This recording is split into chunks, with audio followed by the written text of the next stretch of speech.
নামাজে উপস্থিত সম্মানিত উপজেলা বিএনপির সভাপতি সাদত হোসেন রঞ্জু ভাই, এইখানে আমাদের এনসিপির তেঁতুলিয়া উপজেলার আহ্বায়ক রয়েছেন, উপজেলা বিএনপির সাংগঠনিক সম্পাদক দ্বয় আবু সাইদ মিয়া, আবু বকর সিদ্দিক, কাবুল মামা সহ আমাদের বিভিন্ন ইউনিয়ন বিএনপির সভাপতি সাধারণ সম্পাদক, সাংগঠনিক সম্পাদক, ওয়ার্ড বিএনপির সভাপতি সাধারণ সম্পাদক, সাংগঠনিক সম্পাদক সহ আমার অঙ্গ সহযোগী সংগঠনের বিভিন্ন পর্যায়ের নেতৃবৃন্দ রয়েছেন।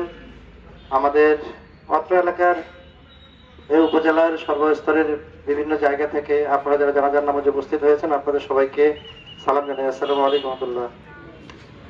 আসলে মরহুম সাবেক স্পিকার ব্যারিস্টার জমিরুদ্দিন সরকার স্যার সম্পর্কে বলার মতো, ধৃষ্টতা দেখানোর মতো আসলে সামর্থ্য আমার নেই।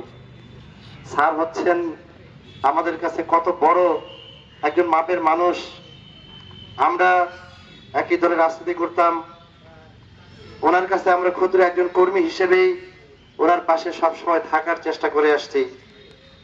আপনারা অনেকে জানেন, যদি আমাদের কথা আমরা বলি, ছোট ভাই লাবু বক্তব্যে বললাম, আমরা পারিবারিকভাবে ব্যারিস্টার জমিরুদ্দিন সরকার স্যারের বাবা থেকে শুরু করে আমরা রাজনীতি করে আসছি। এখনো ওনার সন্তানের পিছনে আমরা রাজনীতি করি, আমরা আজীবন তাদের পিছনেই থাকবো। রাজনীতি করার সুযোগ থাকলে রাজনীতি ইনশাল্লাহ তাদের পিছনেই করব। কেন করবো? এর পিছনে তো কারণও আছে। আমরা যারা হয়তো এখানে দাঁড়িয়ে আসছি, আজকে জানাজার নামাজে এসছি, এই গায়েবারে জানা যায় আমাদের যেইটুকু সামর্থ্য নেই, সেই সামর্থ্যগুলো আল্লাহ রসুলের সহমত সাবেক স্পিকার স্যারের ছিলেন, এখন ওনার সন্তানের রয়েছেন। বিশেষ করে সাবেক স্পিকার স্যারের আমি নিজে চাকরিও করে আসছি, ওনার কাছ থেকে অনেক জিনিসই আমরা অনেকেই শিখেছি। স্যার সর্বোচ্চ বেশি যে প্রাধান্য দিতেন, গুরুত্ব দিতেন মানুষকে সম্মান করা এবং মানুষকে ভালোবাসতে শেখা। আমরা আমাদের অবস্থান থেকে আমরা কতটুকু সেটা অর্জন করতে পেরেছি আমি জানি না, তবে আমরা সর্বদাই চেষ্টা করি যে মানুষকে ভালোবাসতে হবে, মানুষের কাছে থাকার চেষ্টা করতে হবে, মানুষকে সহযোগিতা করার চেষ্টা করতে হবে। স্যার যা কিছু করে গিয়েছেন তার তো একটা প্রমাণ এই জায়গায় যে মাটিতে আমরা দাঁড়িয়ে রয়েছি, এই প্রতিষ্ঠান।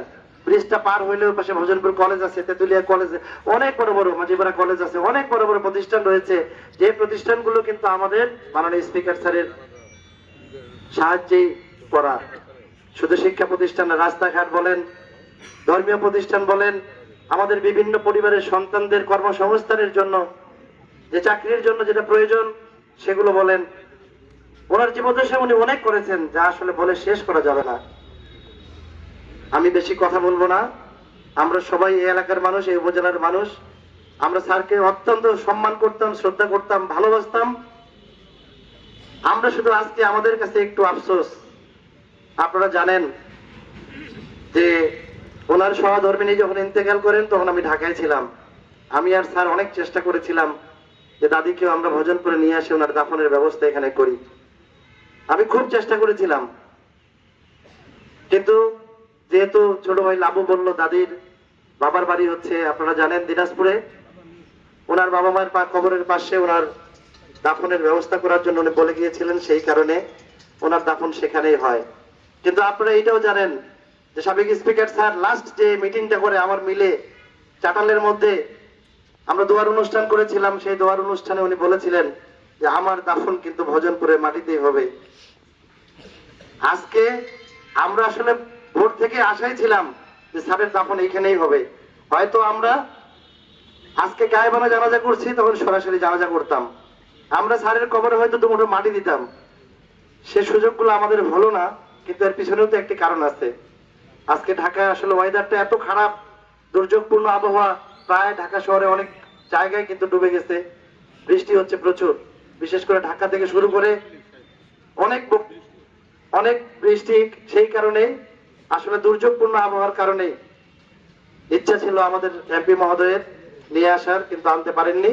না পারলেও আমরা তো গর্ববোধ করতে পারি, স্যারের এখন দাফন যে জায়গায় হবে সেটা হচ্ছে আমাদের জাতীয় যেটা গোরস্থান আমরা বলি, কবরস্থান যেটা বলি, সেই কবরস্থানেই কিন্তু স্যারের দাফন হবে। এই জন্য আমরা গর্ববোধ করতে পারবো ইনশাআল্লাহ আগামী দিনেও। আপনারা স্যারের জন্য খাস করে দোয়া করবেন।